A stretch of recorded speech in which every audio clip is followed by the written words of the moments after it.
For my promotion celebration, my dad gifted me a disownment letter. From the whole family, Mom announced at the restaurant. My brother recorded my reaction for his followers. I just nodded, took the papers, and walked out.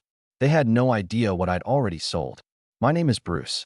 I'm 31, eldest son, and the one who learned early to be useful instead of visible.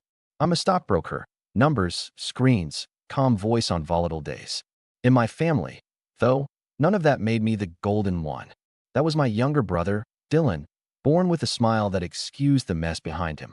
I was the insurance policy, the fixer, the one who understood money, which meant I could be tapped like an ATM if the right guilt words were used. I grew up in a house where praise was loud and criticism was quiet but constant. Dad loved to say, "Dylan's got heart. Bruce has spreadsheets." Mom would laugh like it was a joke. It wasn't. It was a rule. If Dylan wanted cleats, he got the best. If I wanted a calculator for AP math, I got a lecture on not flaunting how bookish I was. I learned to stay small, to plan, to breathe through the long dinners where my brother's stories got standing ovations and my news got a polite nod. By 27, I had my Series 7, a tiny apartment, and a habit of working through holidays because markets don't care about family schedules. At 29, I moved desks to a better team. At 30, I built a book from nothing. Clients stayed because I answered their calls at 7:03 a.m. and again at 11:49 p.m. My P and L was the only applause I needed. Still, I went home for birthdays and Sunday roasts and those long, slow afternoons where Dad lectured about real men doing real work, then asked me to move money around for Dylan's latest idea. I said yes more often than I should have, because saying no turned into World War III in a kitchen that smelled like lemon cleaner and resentment. 2 months ago, I got promoted. Officially, Senior Vice President, Equities. Unofficially, the person my boss paged first when the market tanked. I texted the family chat out of habit. Mom replied with confetti emojis and is so proud of you, honey. Dad sent about time. Dylan sent a thumbs up and a link to his new channel where he was documenting the grind and also dropping merch soon. They planned a dinner. Our treat, Mom said. Nice place, suit required, Dad added. I should have known the script. I should have read the weather. I put on the good Navy suit anyway. The restaurant had white tablecloths and lighting that made everyone look expensive. The waiter said congratulations as he poured water. Mom dabbed at her eyes. My big boy, she said. Dad cleared his throat like a speech was coming. Dylan angled his phone for a candid shot. I practiced the smile people post under promotions on LinkedIn. Grateful, humble, tired.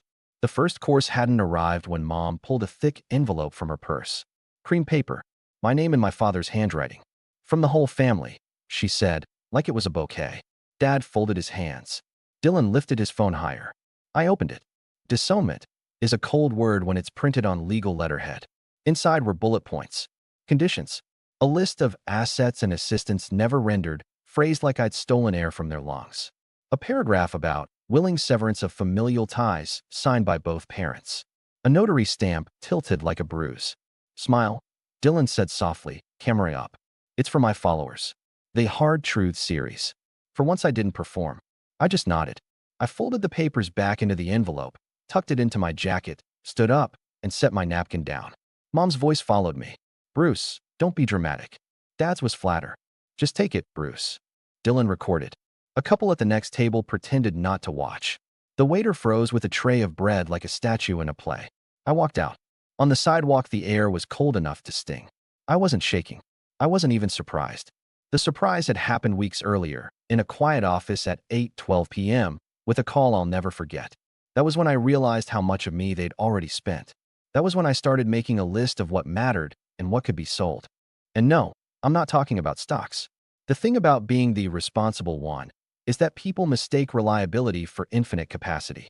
When you don't flinch, they stack more on. When you don't complain, they assume you're fine. That's how I ended up covering Dylan's overdraft at 22, his bridge loan at 24, his emergency rent at 26, and his one-time only business pivot at 28. The amounts started as hundreds and grew into 5 figures that were no big deal to you, Bruce.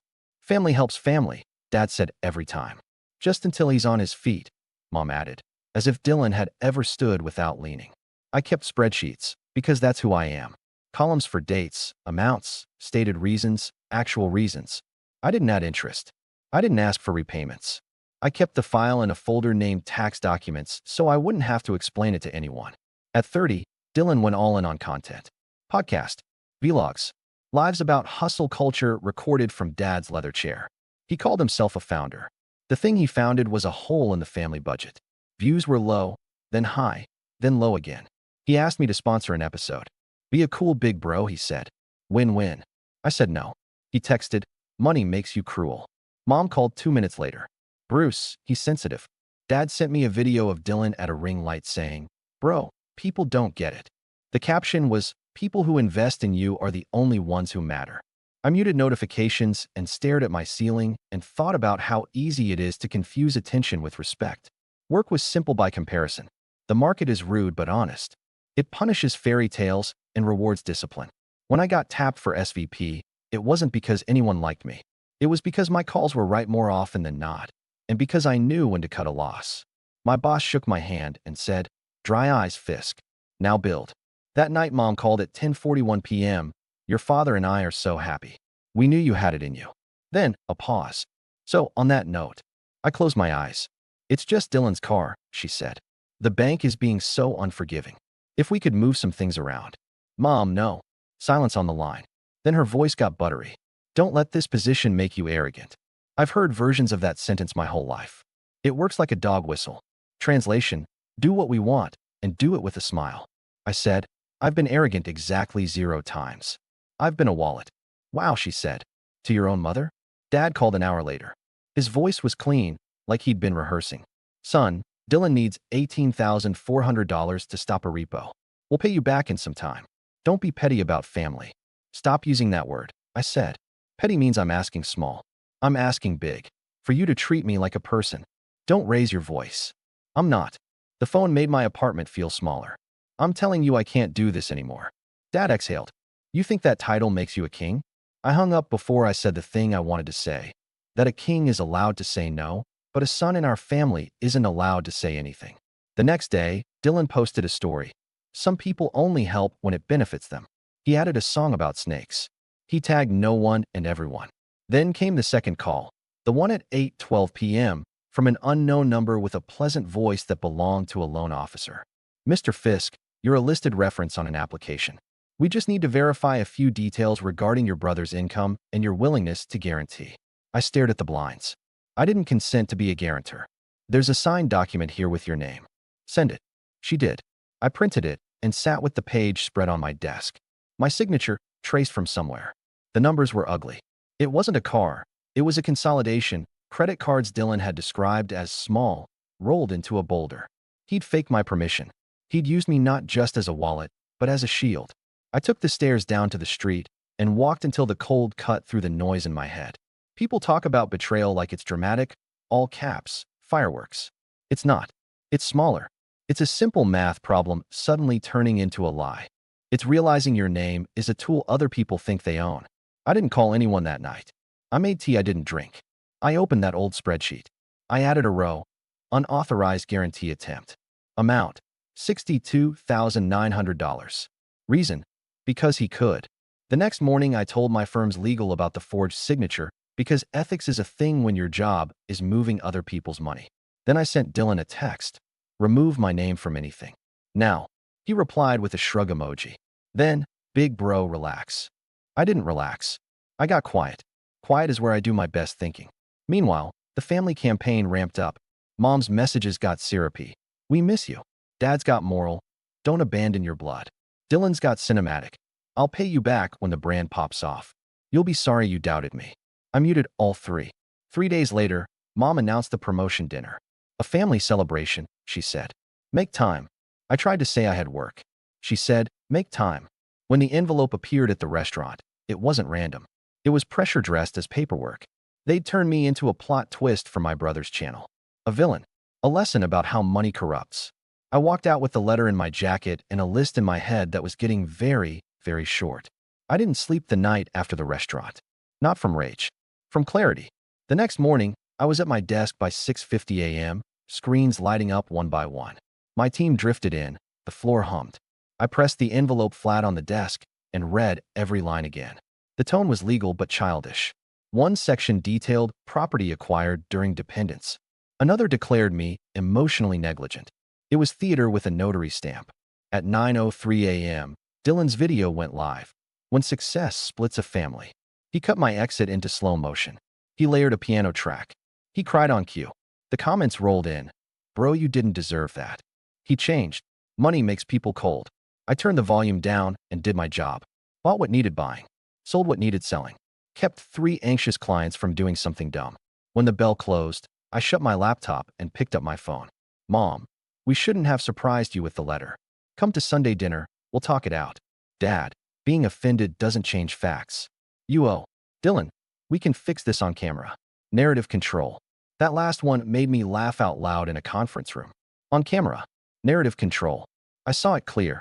They didn't want me back. They wanted footage. I texted, no. He sent back 12 messages in a row, escalating from pseudo-wise, pride is expensive, bro, to threatening, then don't cry later. I put my phone face down. I thought about being 16 and fixing Dad's ancient spreadsheet while he told me how men provide. I thought about Mom's voice the day I got into college. Good, but don't start acting like you're better. I thought about Dylan at 19 saying, cover me this one time. We were 12 one times past that. Saturday came. I cleaned my apartment, took a long run, showered, and sat on the floor with a stack of files. Not the investment kind, the real kind. Birth certificate, old tax returns, that spreadsheet printed out, staple stabbing the corner. The disownment letter on top. I added a yellow sticky note. You wanted legal? Okay. I drove to my parents' neighborhood Sunday afternoon. I didn't park in the driveway. I parked down the block and walked, hands in pockets, the way you walk into a storm you've already decided to stand through. I rang the bell. I could hear chatter inside, then footsteps. Mom opened the door with her nice company smile. It dropped when she saw I was alone. No girlfriend? She said, like a joke. No entourage. Dad called from the kitchen. If you're here to apologize, be quick. We're eating. Dylan swung around the hallway corner with his phone in his hand, thumb poised. We go live in 5, he said. I said, no, we don't. Mom spread her arms as if we were embracing. This can be fixed with a conversation. Great, I said. I held up the envelope. Let's have one. We sat in the living room. The house smelled like roast and furniture polish. The mantel had Dylan's plaque from a high school award night, and none of my anything. That used to feel like a dare. Now it felt like proof. Mom motioned to the couch. We did what we did out of love. That letter isn't love, I said. It's leverage. Dad leaned forward, elbows on knees, the way he does when he's about to deliver a sermon. You have resources. Your brother needs support. You've forgotten where you came from. Dylan raised his phone. Let's start with accountability. Bruce, say I. I put the phone down with 2 fingers. No cameras. Why are you afraid of truth, he said. I'm not. I looked at each of them, one at a time. I'm done paying for lies. Dad's jaw tensed. We gave you everything. You gave me a roof and lessons on being small, I said quietly. I gave you money. Here are the numbers. I slid the printed spreadsheet across the table. Rows and rows. Dates. Amounts. Reasons. The golden child lit by fluorescent debt. Mom didn't touch it. This is tacky. It's accurate. Dylan snorted. You keep receipts on your own family? That's extreme. You forged my signature, I said. We went still. You could hear the clock tick. What? Mom said, too fast. The consolidation loan. I set down the printout from the bank. My signature on your form. It isn't mine. Legal at my firm has the original. They also have the stat from the restaurant, in case you try to edit the story. Dad stood up. You watch your mouth. No, I said. My voice surprised me with how even it was. This is me watching my boundary. I folded the disownment letter open and put it on top of the stack. You wanted to cut me off. Let's make it mutual. Mom's eyes went shiny with anger. Don't do this. It's already done. I looked at Dylan. You can't use my name. Not for credit, not for clout, not for narrative. Take down the video. He scoffed. Make me. I let out a breath I didn't realize I was holding. This isn't about revenge. This is about closure. The sentence felt like a lock clicking. You want to know the real reason I walked out at the restaurant without shouting? Because the decision was older than that envelope. Because I already sold something you thought you owned. They stared. Dylan tried to guess. What? Your shares and decency. I stood. My obligation to fix you. I didn't slam the door. I didn't do anything dramatic. I left the same way I'd lived in that house, quietly, on my own 2 feet. By the time I got back to my apartment, my phone had mutated into a siren. 42 missed calls. 61 texts. A voice message from Mom that started with tears and ended with insults. 2 from Dad, both versions of "You're making this bigger than it is." 10 from Dylan, a highlight reel of manipulation. "You ruined Sunday. You're jealous. I'm posting everything. Lawyer says you don't have a case. You'll be back." I put the phone in a drawer and made pasta like a normal person. I ate standing up in my kitchen, listening to the radiator click. I slept the best I had in months. Monday morning, HR emailed me. Someone had called, a family member, attempting to report me for insider behavior. The compliance team already knew. I'd briefed them the week of the forged signature. The report was dismissed in 11 minutes. If you want to understand how angry people behave when you stop feeding them, there's your case study. They try to set your house on fire with rumors and then act surprised when the sprinklers work. Dylan's video doubled in views, then tripled. The comments got uglier. I didn't read them. I blocked and went for a run. Halfway through mile 2, I realized I was smiling. Not because any of this was fun, because I had finally done the thing my job trained me to do. Cut a loss early enough that it doesn't eat your future. 3 days later, a letter arrived, this time from my lawyer to theirs. It was short. It said the forged signature had been reported.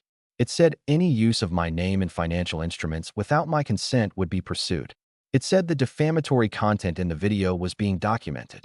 It didn't roar. It didn't threaten. It was calm, which is worse if you're the kind of person who thinks noise equals power. Mom texted, "How could you sick lawyers on your own mother?" I wrote back, "I didn't. I defended myself." Dad called from a blocked number. "You think money protects you?" "No," I said. "Boundaries do." He hung up. Here's the part one didn't expect. The emptiness where daily drama used to be. It felt like when the market closes and the screens go dark. At first your hands keep twitching, waiting for another alert. Then your shoulders drop. Then you notice silence is not nothing. It's space. I filled it with small things. New towels. A citrus plant that would probably die under my care and then didn't. I started sitting in a cafe before work and not looking at a screen for 20 minutes. I called clients back at reasonable hours. I didn't apologize for not being a 24/7 machine. My boss said, "Whatever you're doing, keep doing it." On Friday, the firm announced my promotion publicly. LinkedIn did its thing. The likes, the well-deserved, the acquaintances asking to pick my brain. Then came a DM from a name I hadn't seen since college. Claire. She dated Dylan for 2 years, pre-content. The message was 3 lines. "He's been using your name to threaten vendors. My brother on Wall Street will ruin you. I'm sorry. I thought you should know." I wrote, "Thank you." Then, "You don't owe me for his choices." Saturday morning, my doorman handed me a thick envelope. Same cream paper. No return address. Inside, a second letter from my parents' lawyer, bizarrely cheerful, withdrawing the disownment. After reflection, the family would like to rescind prior statements. It read like a press release written by people who learned empathy from TV. There were 2 hand-scribbled notes tucked in. Mom's, "We were emotional. Come Sunday, I'll make lamb." Dad's, "Enough theatrics. Shake hands and move on." I stared at the page and felt nothing but the steady clock of my own pulse. I put the letter with the first one in a clear folder labeled Family Documents and filed it next to my lease. Dylan's channel went quiet for a week. Then he posted a new video, accountability update. He didn't name me. He talked about toxic family structures and breaking cycles. He turned off comments. He posted a photo of a new mic. He started a Patreon. He messaged me, "We cool?" "No," I wrote back. "We're done." He called immediately. "Don't do this. We can benefit each other." "How?" "You could come on my pod. Talk about finance." People love brothers with different vibes. "Dylan," I said, and the sadness in my voice surprised me. "You can't see me unless I'm useful." Silence. Then, the small voice he used to use when he was 8 and trying not to cry after Dad yelled. "So never. I hope you figure yourself out," I said. "But I'm not your ladder." Click. Weeks passed. The text slowed. The calls dropped to 0. What stayed were the habits I was building without them. I cooked the same breakfast every day. I went to bed before midnight. I stopped proving I was useful to people who used me. That freed up more time than I expected. In that extra time, I finally sold what needed selling. You thought it was my stocks? It wasn't. I kept those. What I sold was the narrative, quietly, cleanly, to myself. I took the version of me that my family wrote, the one where I'm the resource, the background, the sure thing, and I cashed it out. I replaced it with a new line item, person. I put it in my internal portfolio labeled non-negotiables. Around then, my Aunt Ruth called, the one relative who never asked for $1 and always brought actual food to holidays. Haven't heard your voice, she said. You okay? I'm lighter, I said. Good, she said. Remember, a no is a full sentence. Did mom send you? I sent myself, she said. Also, please eat something besides eggs and coffee. We laughed. I hung up and cooked actual vegetables because Aunt Ruth is the only person I'll take orders from. Not everything was neat. A cousin DM'd me to say Dad had been complaining at a barbecue that I'd turned snobby. A neighbor told me Mom cried in the grocery store about how Bruce abandoned us in our time of need. I didn't chase those fires. I let people believe whatever made sense to them. I'd wasted too much time managing perceptions. It's exhausting work, pretending to be someone's villain so they can feel like a hero. On a Tuesday, I got an email from my firm's pro bono arm about a finance literacy workshop at a community center. I said yes. Saturday morning, I stood in a room with 20 people who wanted to understand budgets and credit reports. I drew boxes on a whiteboard. I said sentences I needed to hear at 18. Your budget is your boundary. If they don't respect it, they don't respect you. Someone in the back raised a hand. What if they is your mom? Especially then, I said, and the room laughed, the kind of laugh that means we're all tired of the same thing. On my way out, a guy my age stopped me. You talk like someone who survived family drama. I did, I said. Any tips? Start small. Track the asks. Say one no. Tell yourself it's allowed to feel awful and keep going. He nodded like he'd been waiting for permission. I thought of Dylan staring at a ring light, of Dad at the kitchen table, arms folded, of Mom holding a letter like a gift. It hit me how much of my life had been arranged around not making other people uncomfortable. I walked home in the thin winter sun, bought oranges on the corner, and didn't check my phone for 2 hours. The last message I got from my mother was short. Sunday dinner at 5. Your seat is always here. It used to be a hook. This time, it was just a sentence on a screen. I typed, no, thank you. I didn't explain. Explanations are just invitations to argue. Dad never wrote again. Dylan posted a video about rebirth, then pivoted to reviewing gadgets. I stopped checking. People kept telling me updates like it was news I needed. I didn't. My life moved forward in the small ways that matter. I lifted more than I scrolled. I saved for things I actually wanted. I started sleeping on clean sheets because I washed them on Thursdays, not when I felt guilty. When I think about the restaurant now, the envelope, the camera, the entire performance, I don't feel the heat I felt that night. I feel cool air on my face outside the door and a strange gratitude that they said the quiet part out loud. It made my decision honest. If there's a moral, it's not dramatic. It's boring, which is how you know it's true. Here it is. People who love you don't make you a ledger. People who love you don't require you to bleed to prove your loyalty. And if they do, you're allowed to close the account. My name is Bruce. I'm 31. I'm a stockbroker. I am no one's emergency exit. I don't owe anyone my ruin. I won't participate in my own extraction. I won't be filmed while I'm being drained. I'm not seeking revenge. I don't need apology speeches or tearful reunions over overcooked lamb. I needed closure, and I gave it to myself. I drew a line and stood on my side of it. I won't let anyone spin me without consent again. I won't let them rename my no as cruelty. I won't let guilt dress up as love and move into my life rent-free. I'm building something quieter than a viral clip and sturdier than a notarized demand. It looks like a Tuesday where I go to work, come home, text Aunt Ruth a photo of the citrus tree, answer a client's question without panic, and fall asleep before midnight. It looks like a life that finally belongs to me.